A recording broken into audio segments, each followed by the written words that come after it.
Trump 2.0 foreshadowing, cabinet picks, and White House staff so far. This is the Monica Perez Show, or I guess I should say the Monica Perez Show starts now. But I've been away, so I'm kind of rusty, kind of forgetting how to do it, forgetting my formatics, as they said in radio. I just came back. I came back a couple of days before the election, and I just wasn't in the zone there, and I had seen like all those political ads starting to ramp up before I left. I was kind of happy to be out of it, especially in California. Like, they're awful. They're just I I mean, if you it's just like when I was growing up in New York and my parents voted for all the traditional conservatives, and it was like people would know whoever they're voting for is losing.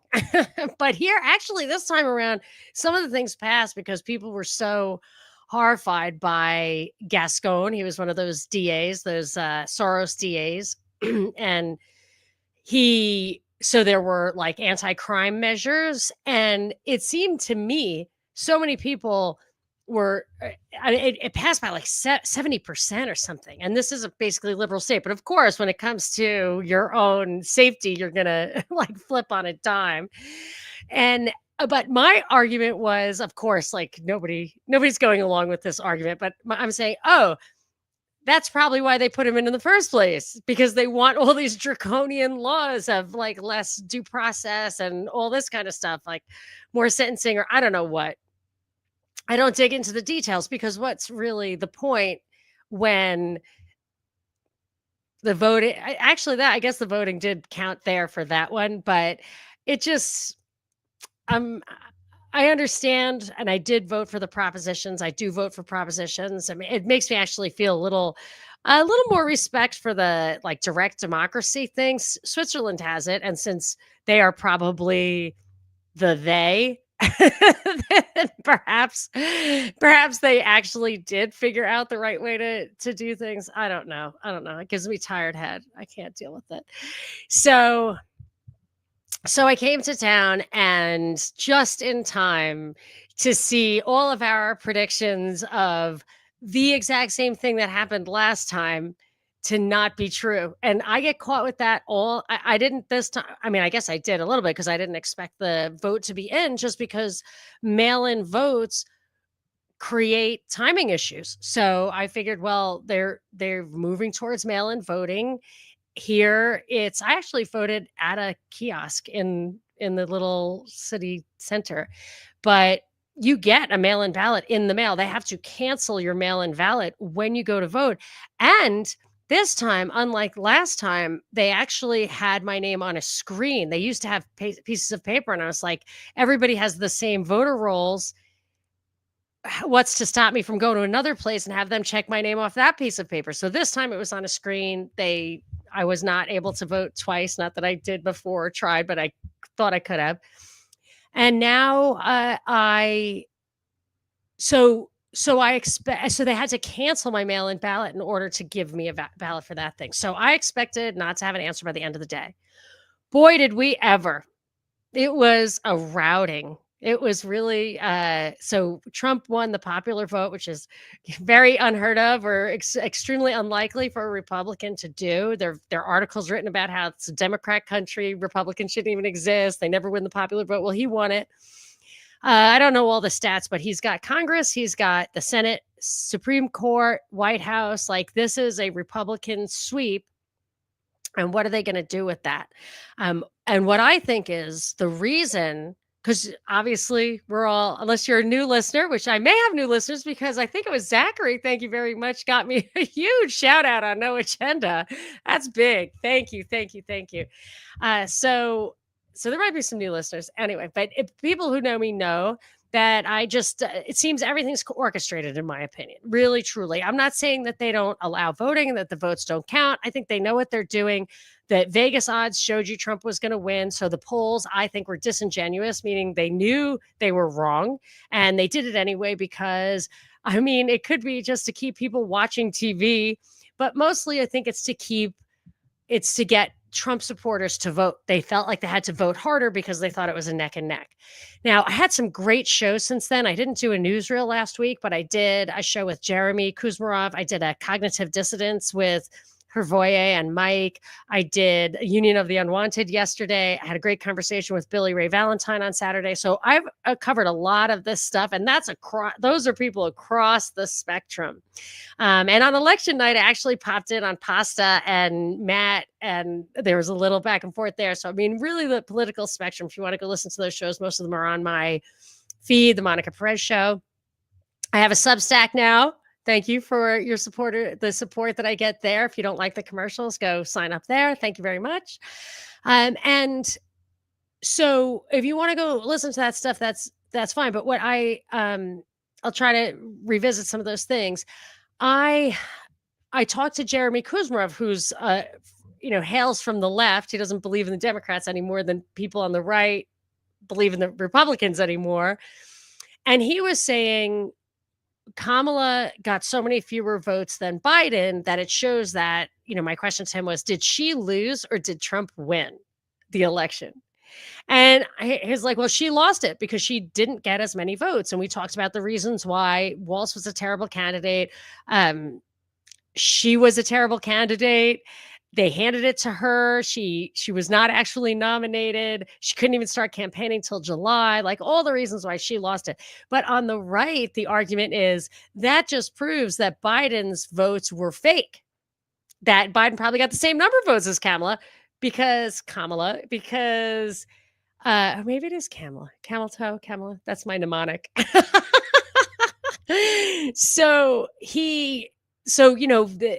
That everybody said, you really think Biden got that many votes? So it could be proof that the 2021 was stolen. It could be proof that she lost and Trump did not actually. It was more that she lost than anything else.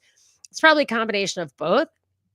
But I believe that the reason we didn't get the same thing, a steal and a delay and all that, is the script is different this time. What we're looking at here is a resounding mandate, a resounding victory, and a true mandate from the people. That's what this is meant to establish. Why? In my opinion, it's because the policies that he's about to enact are going, I don't know. Like, I'm not great at, nobody really knows the future. We know what the long-term agenda is. That we know. We can see it. We can see digitizing. We can see digital ID. We can see CBDC. We can see globalism. We can see conflict, war. We can see unrest, conflict at home. We can see all of these things as being the goals, because power is all about, or the way we consent to power is because we're afraid of something that we think power can protect us from. And I always say the left has fiscal insecurity. They're afraid of being broke and hungry. And the right has physical insecurity. They're afraid that their stuff's going to be stolen by the people who are broke and hungry. So, I mean, you can argue with that, but I'm just saying that's the idea. So in order to get our consent, we have to be insecure. So they give us conflict at home and abroad. And those are the levers they use to take the surveillance and censorship and all those liberties. And those are liberties they take away from us. They're unconstitutional, don't pass the muster of the Bill of Rights, all of that. They need excuses for that. They need consent. They need buy-in or something like that. So if this guy's got a huge mandate, it could be an opportunity for him to make bigger strides faster in some of these regards. So it's that my iron law of democracy, where it's going to take the side that's against something for their leader to bring it. So it originated with a caller saying it will take a Republican to give us gun control. So it will take, whatever, the guy you support to give you something you don't want. And in this case, it's not totally unrestrained. So with the Democrats, I feel like, yes, they're supporting Israel. I think Netanyahu is our puppet at this point. That's why he was on shaky grounds in Israel, but he's still in the seat of power there, and look at what he's doing with that power. That cannot be popular in Israel because it's dangerous for them.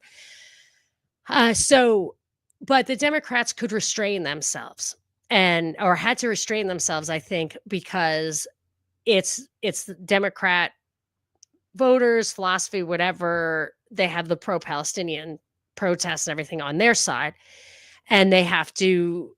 So the protesters are going to kind of restrain themselves because they don't totally want to go against a Democrat, and the Democrats are going to restrain themselves in accelerating the war and aggression towards Iran is kind of like the big, that kind of encompasses the whole thing, because they don't want to lose their constituents, which they will get back probably for an 8-year run in 2028, unless Trump is right and we're never voting again.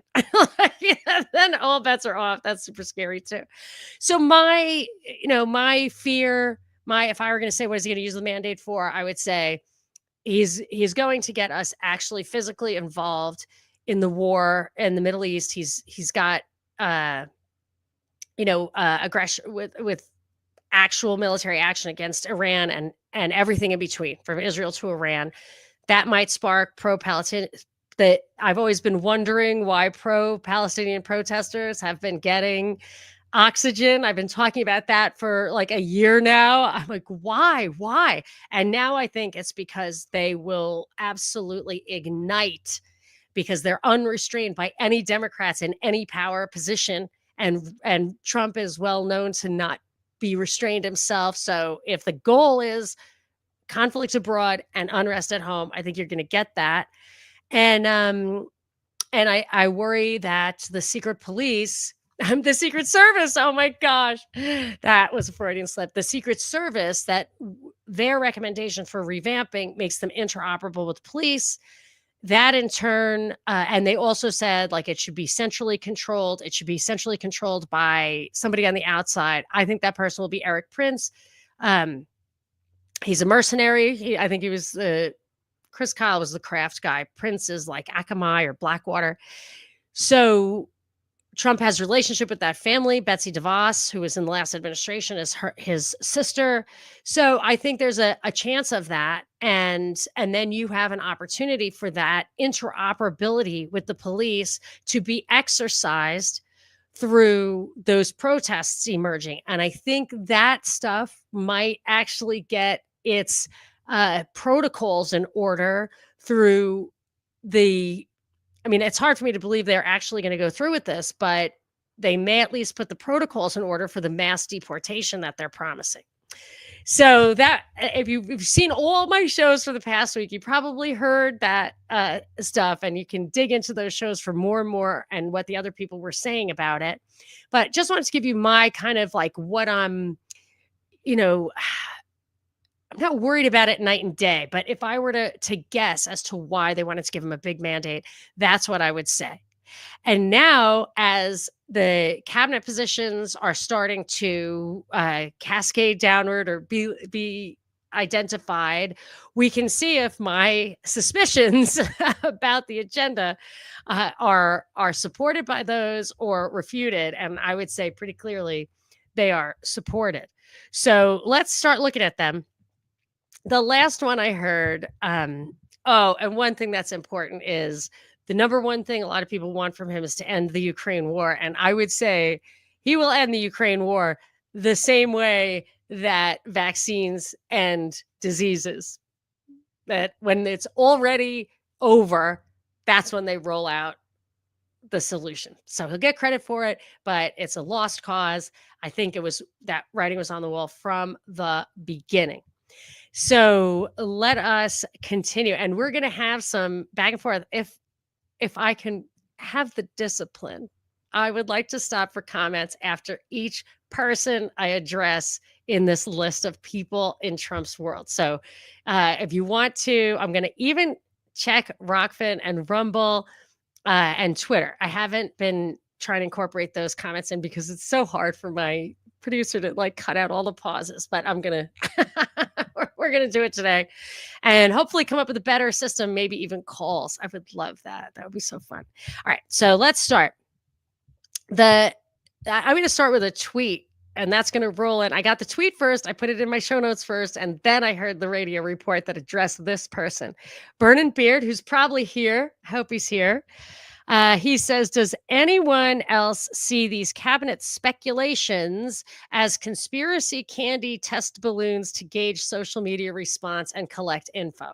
So I guess some of these names have been floated, but it looks like they're getting locked in. So I don't know if Burnin' Beard was talking about some of the people who were crazy candidates like Kash Patel for CIA, if he thinks that that's something that is being floated.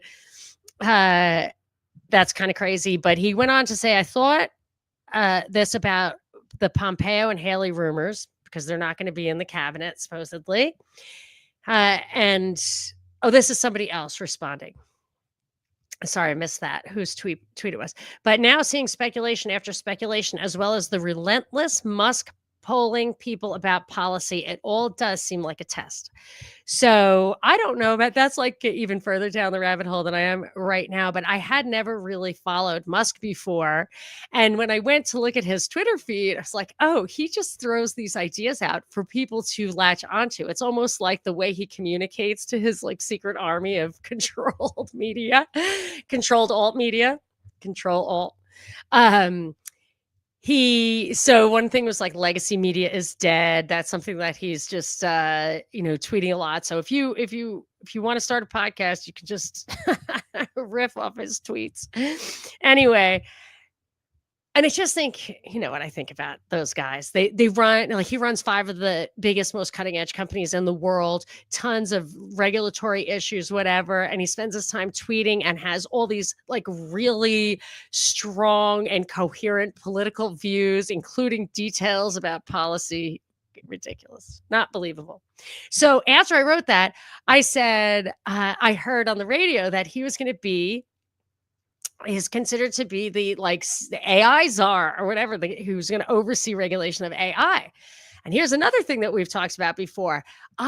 Years ago, I remember it was many years ago, because I remember I was sitting in the kitchen of a house I haven't lived in since well before, I don't know when, like maybe 10 years ago. So maybe 8 years ago. And this was, I think it was maybe 10 years ago, because I think I didn't know about inside jobs yet. I already had a radio show, I think, but I didn't know. Can't believe that. So he said, I'm a huge libertarian, don't believe in regulation, but except for AI has got to go in-house, for the government. And I remember saying to my husband, I was like, man, that I'm a libertarian, but that's always a red flag for me. And my husband was like, no, like it must be super scary. Well, I didn't realize that he was not only that guy from the beginning, but they were going to have him bring it home. I mean, the way black ops work or psyops work is they set it up, they put people in place, and then they test the waters. And if it's a great psyop, they expand it. So I think he's an expanding psyop. Elon Musk, the expanding psyop. So, but if you want to know why I think that how they're going to button up AI, use it for themselves, keep it in the can, listen to the Joe Rogan episode with the Harris brothers. That'll tell you a lot about Joe Rogan, and it'll tell you a lot about the plan for AI, I think. Okay. Let's take a break for some comments. Oh, Joseph, great to see you. Monica, interested in what you have to say, because there's a lot going on. There sure is. Yes, Twisted Pistol. Hey, Twisted, I'm glad you made it. Trump will pacify resistance from the right, and he will use the resistance of the left as an excuse to curb liberties, and the right will applaud him. I think it took me 12 minutes to say that. He said it in probably 12 words. Thank you.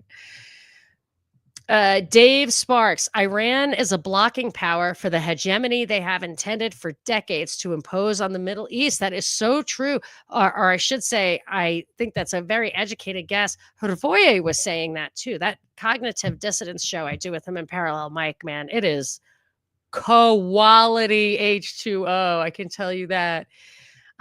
Woodstock, none. I think Trump 2.0 is all about the CIA coin. Some people call it Bitcoin. Part of it, I definitely think it's part of it. Dave, Ukraine is on the block to be portioned and be an all digital playground. That's true. And I heard, who did I hear say? It was one of these people, it might have been Marco Rubio. He's on our list of future of top criminals in the administration. He is, or whatever, pre-crime. He's going to be committing war pre-crime.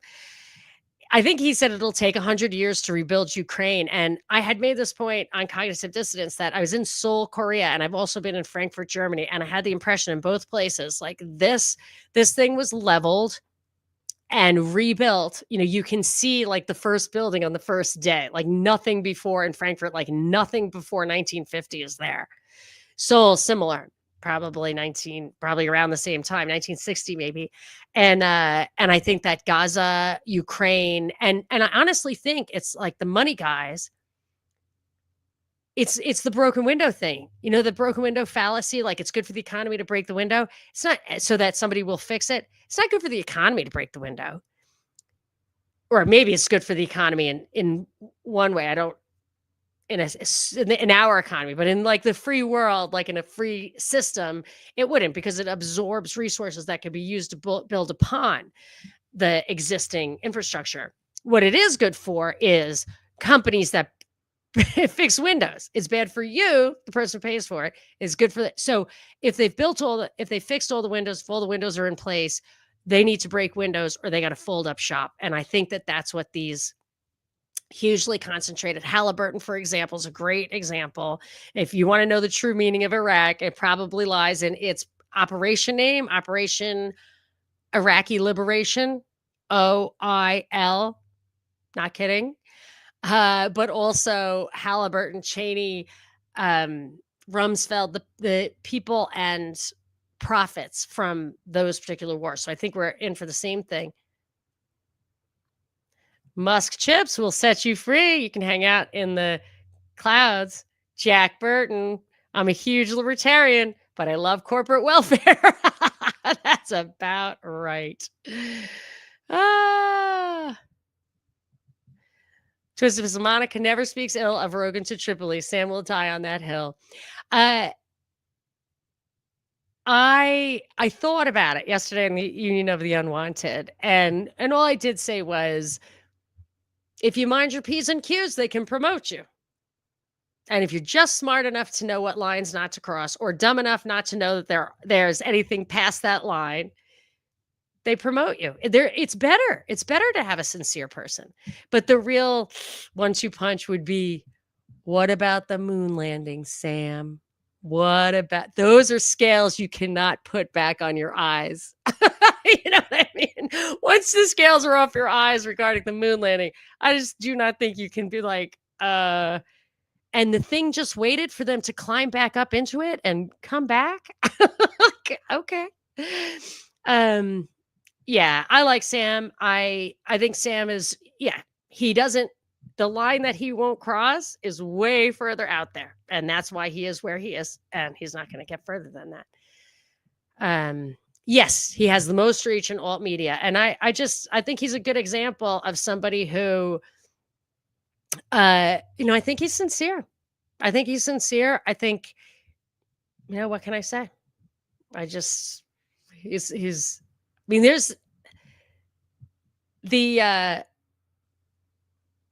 the history homos are dangerous. Sam's dangerous. Rogan's safe, dangerous.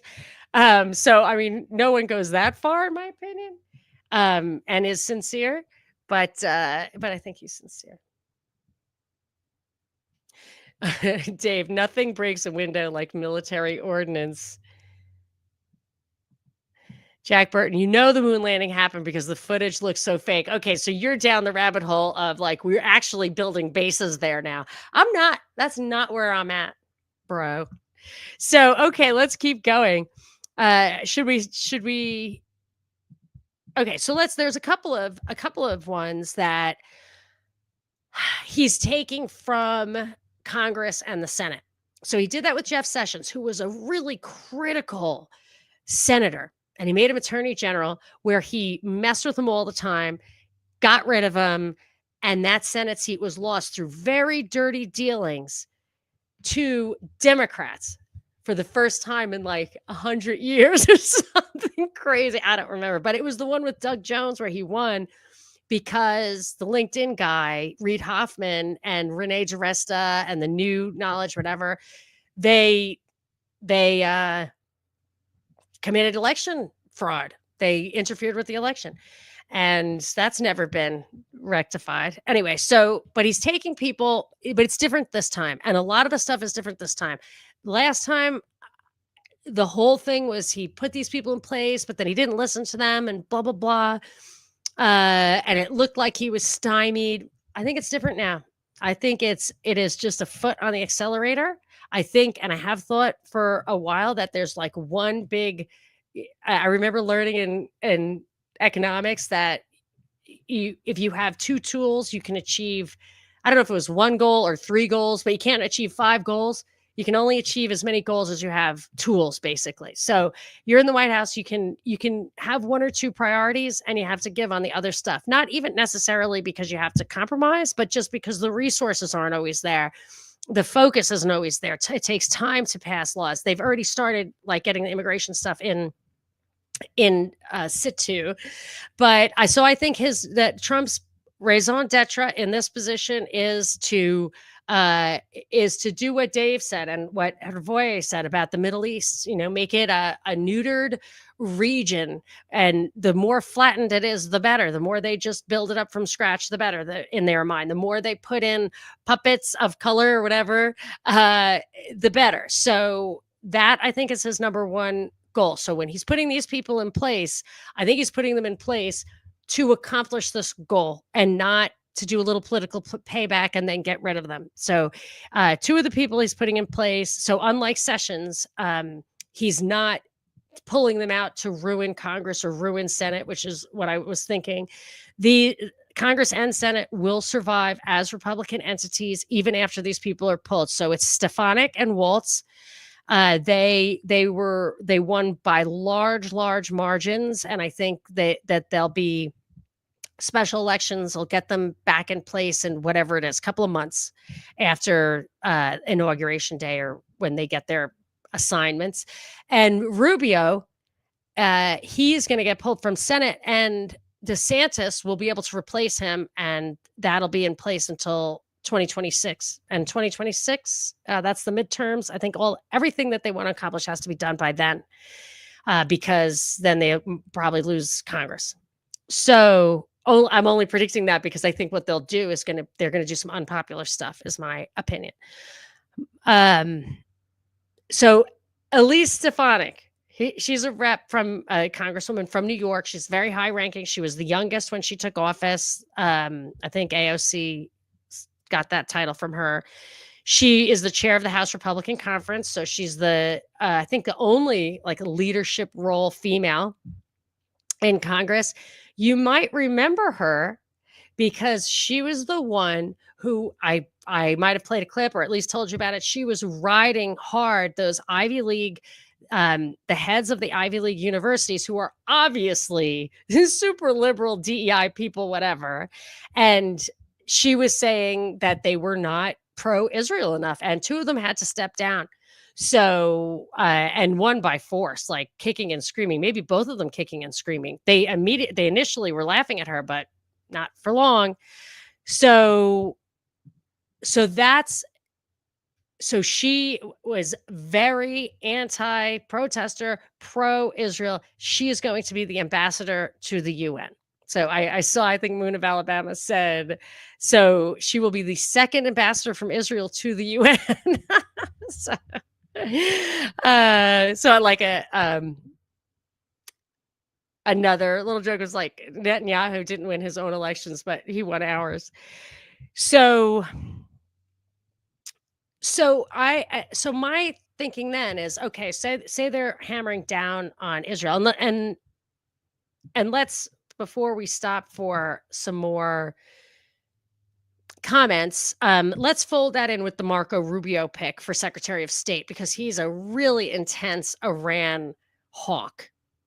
They've been clamoring for war with Iran for the longest time. They were going to wait till they got nuclear weapons, which they only have nuclear power. And I think that's all they really want to have. And they've been trying to get war with Iran for the longest time. I think it's because that like sets the parameters of the Middle East flattening from, it'll encompass the entire Arab world, the entire Middle East. As a Syrian, I was taught that I am not an Arab, but nowadays Arabs will get mad at you if you don't call yourself an Arab. It's not. The Arab Peninsula is what the Arabs are, but the entire Middle East, I'm a Mediterranean, I guess. So the Mediterranean countries there, I think it's West Asia, you could call it. You've got the bookends there, all the way to Afghanistan and stuff. I got to get a map. So I think Stefanik as ambassador, Secretary of State Rubio in place there. He may also fold in a coup in Venezuela. I have to hat tip Moon of Alabama for some of the insights I read today there. He's hopeful. I'm not. I'm not. My hope lies in the fact that there's pushback. My hope lies in that there's pushback. My hope isn't that Trump is some independent actor who's all of a sudden going to see the light and this is all fake and he's going to iron web the whole thing and, throw a grenade into the White House as he walks out the door forever. I don't think that's not my hope. But my hope is that people resist, whether it's the legislators or us, alt media or whatever. Like they get the zeitgeist and they do back off when people resist, I think. And that's why with COVID, they had so much fear. They had to make you afraid so that your resistance was diluted. So I do have hope. I don't have no hope, but I don't have hope in that Trump is real. So, and then Michael Waltz is the national security advisor. So my fear with this is that you're going to have war. Not in Ukraine, but in the Middle East. But of course, if you're talking World War III, it's everything, right? It's stuff in Taiwan, it's stuff in the Middle East, it's stuff with Russia, but let's say it's really going to get hot in the Middle East. And that's the thing that sparks protests here. Then you're going to have people afraid. They're not going to want to go out. They're going to want to work from home, which is a huge goal of the globalists for a long time. That's 15-minute cities are part of that. They used to call them digital cities, but they changed it for COVID because it wasn't working to tell people exactly what they were after. So then they said it'll be a walking city. It used to be called digital city, but they couldn't get companies to allow their workers to work from home, and people are going back. That COVID thing did not stick. So if they're afraid to go out, then maybe you'll get what you want there. We would probably have coordinated police action. That Secret Service thing I was talking about. Also the immigration protocols, which I'll just read you some passages if we have time. I'm not sure I'll have time. Censorship and surveillance laws with teeth will come down. And Kamala's husband was part of that, like can't criticize Israel. It's like I don't know if it was Title IX or whatever it was, but it would have been a crime or against the law anyway. And that will further exacerbate the unrest. That will cause conflict.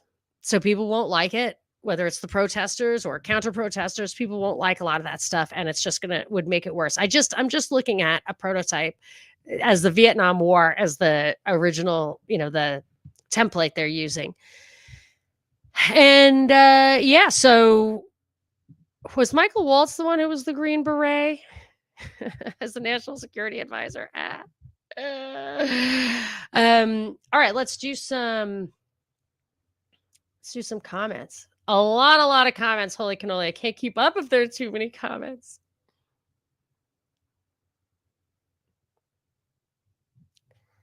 Trust the Plan 2.0.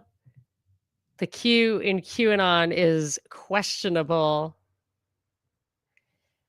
Trump isn't getting a third bite. It's on. Vance and the techno mafia is in the house. That's something I forgot to mention.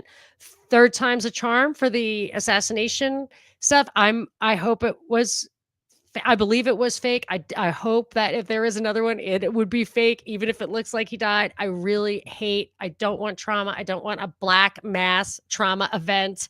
I don't want any of that. Please, God, I prayed for Trump, for his soul, for his spirit, for this country in mass. Like I never did that before. I'm going to be doing that on the regular. Like we need some otherworldly help if we want to kick this can. So, but I am afraid that Vance will get in the big chair at some point.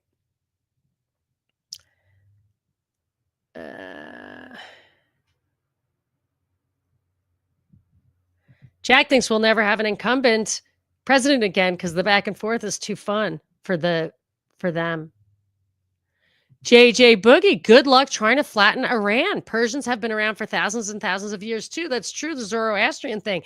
I have heard rumors that they are considering bringing back, I think her voice said that, bringing back the Shah in the form of his son. And these guys are smooth as butter. The son is smooth too. The people don't want that though. So I don't know if that's going to work. Sanctions and tariffs on Iran and China.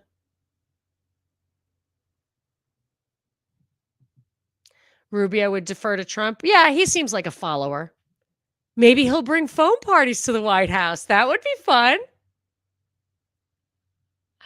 Jack thinks I'm right when I say Iran is controlled opposition, but that doesn't, well, in that would be the way to get them flattened. I mean, I think that's why they took out Soleimani. They wanted the real opposition to be gone, and people will sell out their own country, let it get flattened, and be part of the rebuild, maybe run it.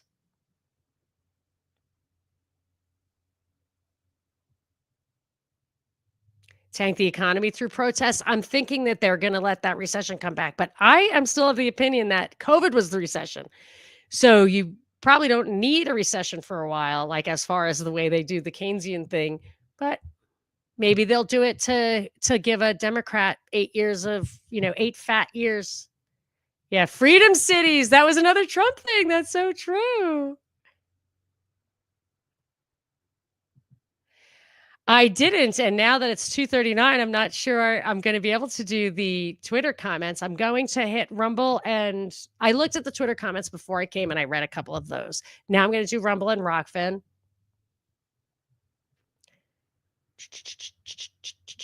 Okay, I think I got to keep moving, man. Oh, Voye will be on Boiler Room this week. Awesome. Hey, Ruckus. Nice. Thanks for coming. Okay. So let me see. I've got a few more picks, and then I'm going to go to Rockfin and Rumble. Let me just check over there. A lot of times people don't comment there because I never read them. So let us see what we got. Live streams. We're live.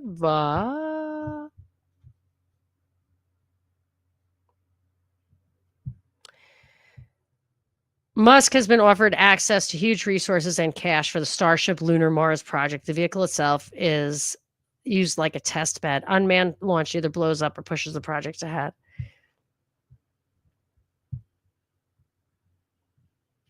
Startup costs are huge, but mining profits will be worth it.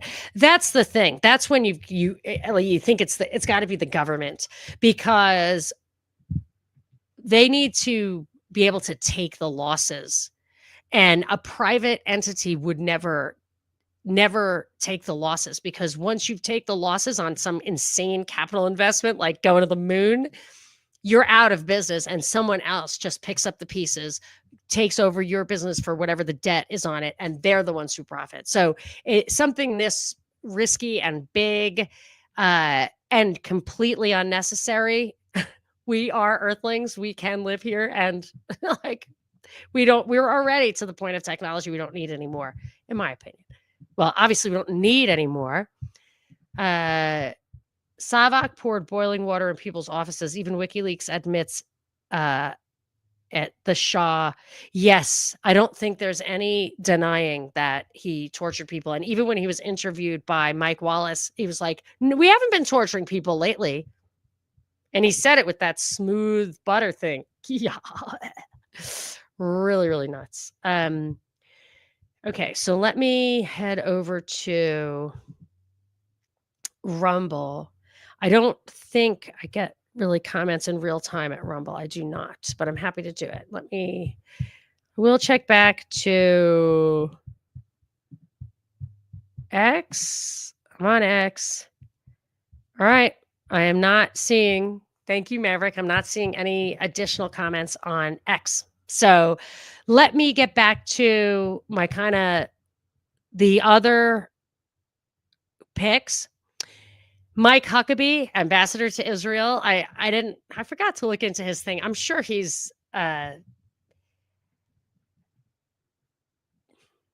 I say I'm sure? I think I'm going to say I'm sure that he's the evangelical Israel, pro-Israel. My theory that the evangelicals like to connect with Israel, the Judeo-Christian thing, because it lets them connect directly, like the Old Testament and the New Testament, without thinking of the church, the Christian church, as having been a reformation of the Catholic Church, of Christian churches not having that Catholic heritage. So I assume he's one of those. I don't like to assume. I could be wrong. Lee Zeldin, EPA chief. Didn't look into him. I wasn't really focusing on that. But the thing with deregulation is that you have this heirloom problem that I say with like drugs and guns. If you disconnect the lived experience, if you will, of people and society from things that are inherently dangerous or risky or bad for the environment, if you disconnect that and at the same time use that disconnection, the regulatory state, to allow businesses to grow much bigger than they otherwise would, have more power, do crazier things than they otherwise would. The FDA is a great example, like gadolinium and MRI dye. I feel like you would be looking into that if the FDA didn't say it was okay, because in my mind, it's not okay. So why are people not like, hey man, stay away from gadolinium? Because the FDA approved it and your doctor says it's fine. So I think that stuff, truth in advertising, protects you from not believing any advertising at all, which you would believe in none. So we've had a regulatory state that has led to a really pathological system. And if you go in and withdraw very surgically certain regulations for specific constituents to benefit from, and we don't really understand, like, when you pull that piece out, what else happens? So if you wanted to deregulate absolutely everything completely immediately so that other entrants could enter these industries, because when it's totally deregulated, you have a economic zero profit. Profit just falls out because people all like wildcat, but the power that this guy has to surreptitiously or stealthily change things that we won't really know or be able to trust the environmental impact of, because I love the environment. I'm a conservationist. I think it's immoral to abuse the earth or the animals or any of that. I really do. And I think in a free society that isn't juiced with wars for oil and infrastructure spending, we would have a much more natural, if we didn't police the Pacific, we probably wouldn't have Chinese imports. So we would have local farms. All this stuff are natural. It takes the regulatory state to mess that up. And now I feel like they could mess it up worse. And we're in no position to be able to evaluate it. I think Stephen Miller, I remember thinking he was a jerk over the years for various reasons. I think he's like your neocon's neocon, that kind of a guy. Oh, the big one was Susie Wiles, chief of staff, first woman in that role. She's Pat Summerall's daughter. I thought that was surprising, but she's an old line Republican. She's like Jack Kemp, Bush Quayle, like the kind of CIA Republicans. That was her, where she, whatever, cut her teeth. Mitt Romney. She was responsible for Trump's winning campaign, so that's great. But what I've been reading about her, she's a co-chair of a huge lobbying firm that has some very questionable clients, and that includes both domestic and foreign. She's got some, let's see what we've got here. Junk food. So don't make healthy America healthy again. Tobacco, same issue. She has Qatar, Libya, oil and gas interest, Chinese telecom, electronics, and other stuff. And that caught my eye because remember when I was reading an indictment against some guy who was absolutely being set up by the Bidens. And one of the things that was in the indictment or the FBI documents was a back and forth with China saying, we've got somebody for you for the Trump administration. And it was it James Woolsey? Was it that prior CIA chief? But what that makes me think Trump isn't really in on the China stuff, but China puts people in. Like that's what was happening in New York, I think. I'm not sure Eric Adams was necessarily in on selling stuff to the Chinese, but what they do is they want to influence policy. And Trump, in my opinion, and my observation of past experiences, not above that. He has guys who influence policy. He goes along with it. There are reasons. It's called politics. Kristi Noem, Homeland Security. She's the one they call the smoke show, right? But she's kind of skinny, isn't she? I feel like a smoke show is not skinny, but I might be old fashioned. It might be a self-serving observation. I might just hope that you gotta be a little Zoptic to be a smoke show. Anyway, what do I have here? Just a line. If confirmed, this is probably Wall Street Journal. Yeah. If confirmed, Noem would oversee an agency. Just Noem. That's so cute. It just sounds so cute. Would oversee an agency with a wide-ranging mission. The department is responsible for natural disaster, cybersecurity, and transportation security, in addition to its central role in immigration enforcement.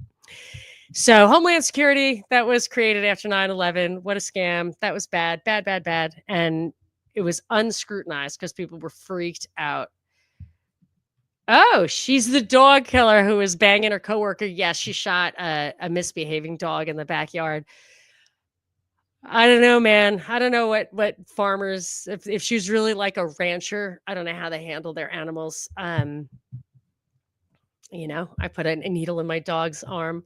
It was so terrible. I can't even think about it. And speaking of dogs, I was totally like, I'm never getting a dog again. I'm never putting a dog down again. It's awful. I can't do it. I'm never doing it again. And then I was like, maybe I'll just get puppies. I don't have to do it for a really long time. I made the mistake of going on golden retriever rescue. There was like this 8-year-old dog, not even a golden retriever, absolutely unadoptable. I was like, oh, that dog needs a home. So, second mistake, I met the dog. Anyway, I'll be having a new dog December 1st. It's 8 years old. So I did the worst possible. It's a dog I'm going to have to put down, but he's skinny. So I think he'll live longer. I just can't live without a dog.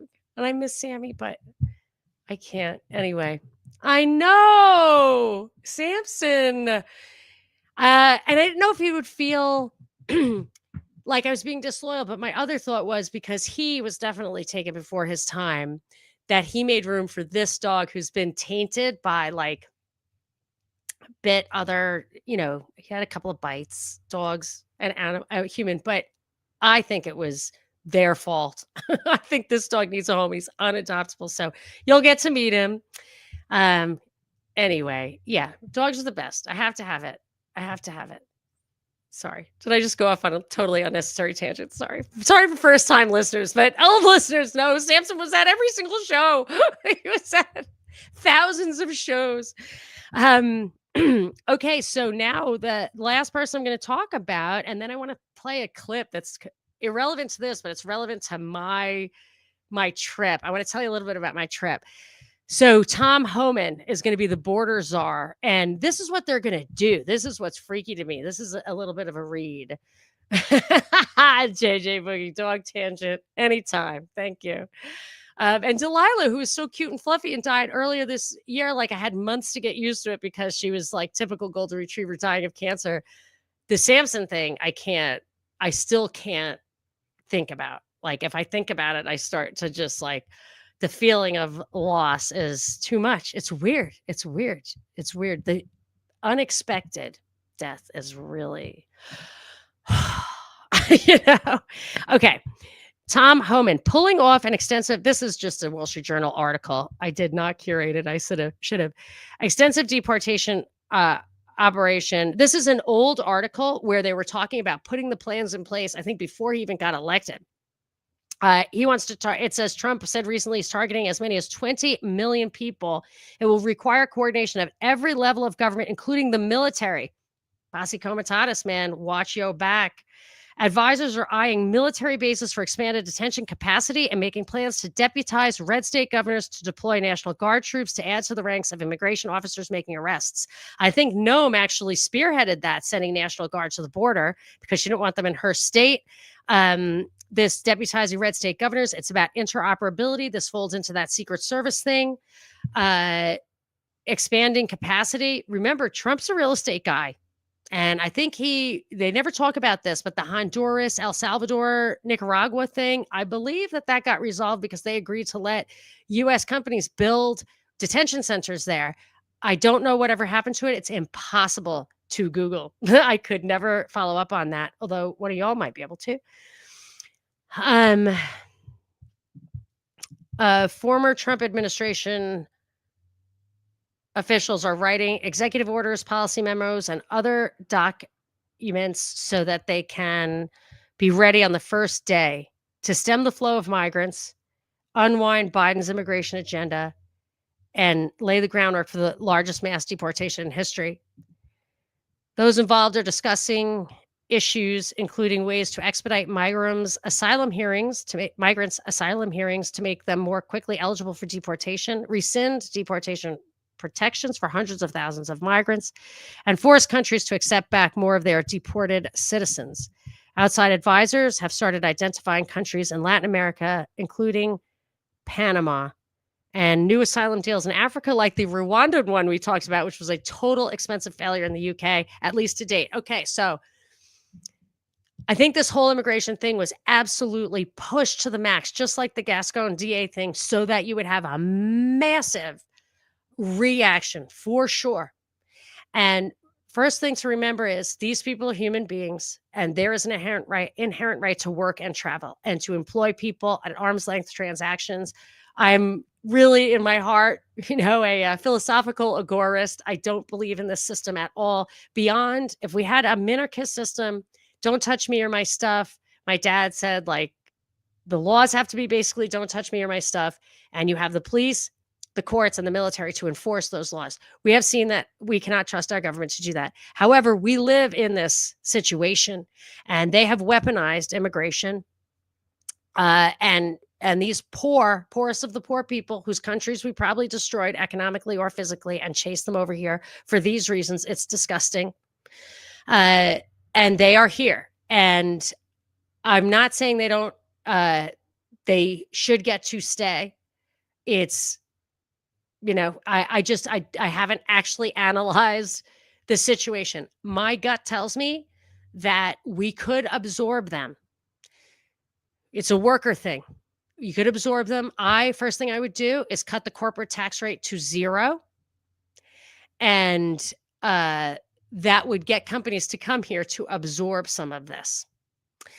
And I would actually also cut higher education subsidies, like school loans and stuff, to 0, so that the only higher education you would get, the only college whatever you would get, is to fill the jobs, because then the companies would pay for you to get your education or train you. That's the way it used to work in this country. My sister did it.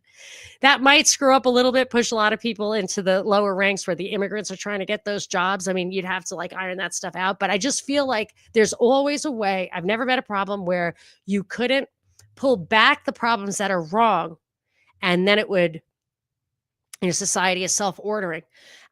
You would have to solve the crime problem, which would be get rid of all mala prohibita crimes. If it's just a crime because it's prohibited, get rid of that. If it's a crime because it's a crime against person or property, then those crimes have to be prosecuted. No plea bargains. go to jury trial, and you could take care of the crime problem that some of this uncurated immigration has brought us. Laken Riley's alleged murderer, just asked for a trial without a jury because he knows undoubtedly that people are outraged by this, and I totally get it. So I would say the mass deportation stuff that they're doing here is really for the biometrics. They want to get rid of due process, to presume if you're a presumed person without citizenship, you don't get the same due process. Human beings, even just if human beings do or do not deserve that, our rights are God-given, not country-given. If you do that, those are the sacrificial wolves, some people think, or lambs, where you tear down those rights, those probable cause issues, and you're going to have digital IDs and stuff. It's obviously a setup for that. And it's going to dovetail in some of the things we talked about above with the protests and everything. So looks like a lot of pieces are in place for, a great leap forward on this technocratic tyranny. And I'm not hopeless. I'm not crapping on these people, on Trump or anything. What I'm saying is have your eyes open. The euphoria is over. The election is over. You don't have to vote harder. Even if you voted orange, doesn't matter. Just as long as you look at the Bill of Rights, stop ignoring the Bill of Rights, really understand it. When they want to take out power of the federal government, bring it back to the states. Look at the 9th and 10th Amendments. Do that. Look at the enumerated powers of the federal government. Do that. And you're powerful. You just elected this guy. You have the power. Stick to your guns. You don't have to elect him again. You don't have to worry about bad mouthing him. It doesn't matter. Just stick to your guns about those issues. And if you have to start going back to Agenda 21 meetings a la Rosa Guari, then do it. So those are my thoughts on this. And we can do maybe a little bit more. Oh my gosh, there are so many. Oh, Twisted Pistol, the illegals are here to replace the mRNA die-off. Yeah, maybe. As a naturalized citizen, runaway Slav, I'm excited to see the deportation shown on the TV and phone screens. Is that because you wanted, because you did it the right way? Yeah, I don't blame you, but you have to also understand these people were absolutely used. They're pawns. Yes, Quest. I'm fine with free travel after the elimination of the welfare state. Latin American countries that are poor are so because they voted for socialism. That's also true. However, our exported so-called capitalism, think about banana republics and stuff. We corrupt these governments just by bribing their leaders for this crap. So I'm with you. If we could just restore the Constitution, which isn't even perfect. I like the Articles of Confederation. Let's restore it. And then we got no issues. We don't have any competing right issues. We don't have to worry about it. Okay, so I have this unexpected. So my trip. Okay, so I took this crazy trip. I went to Maui for a few days. So it's my 25th wedding anniversary. So we took a trip like our honeymoon. Now we haven't taken a trip like this since because I have this giant baby and my 22-year-old. And I just, we haven't. So we took 2 weeks, as you might know. We went to Maui to decompress. Then we were just chasing the kind of time. So we went to Tokyo for a day or two. Awesome. I love Tokyo. Although they took the tap out. I had a sushi place. I went there once before that had a tap in the table, $4 an hour to sit at that table. And it was a tap of whiskey soda, highball or haibaru. And that was just my happy place. Anyway, it was gone. But I had a great time. And we had to go through Seoul to get to Vietnam, which was our destination, which was incredibly awesome, by the way. But because my visa, not my fault, had my birth date as month, day, year, which is the American convention, and theirs is day, month, year, they told me that my birth date was wrong. And they wouldn't let me get on the plane. So I was in Seoul, in the airport in Seoul for 24 hours.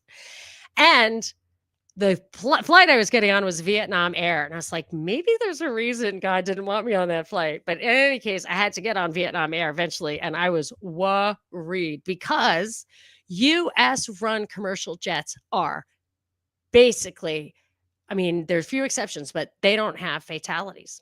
Not in, like, I would say without exception in like 20 years, because the exceptions, in my opinion, were sketchy.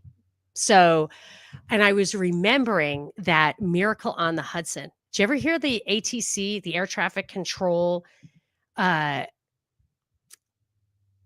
audio on that?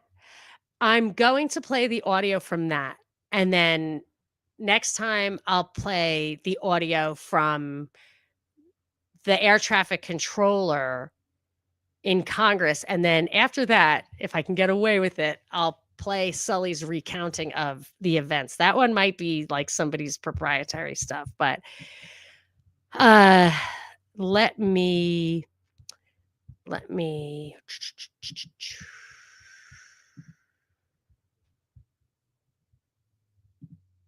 whoops. All right, people, thank you for your patience. I'm going to share the screen.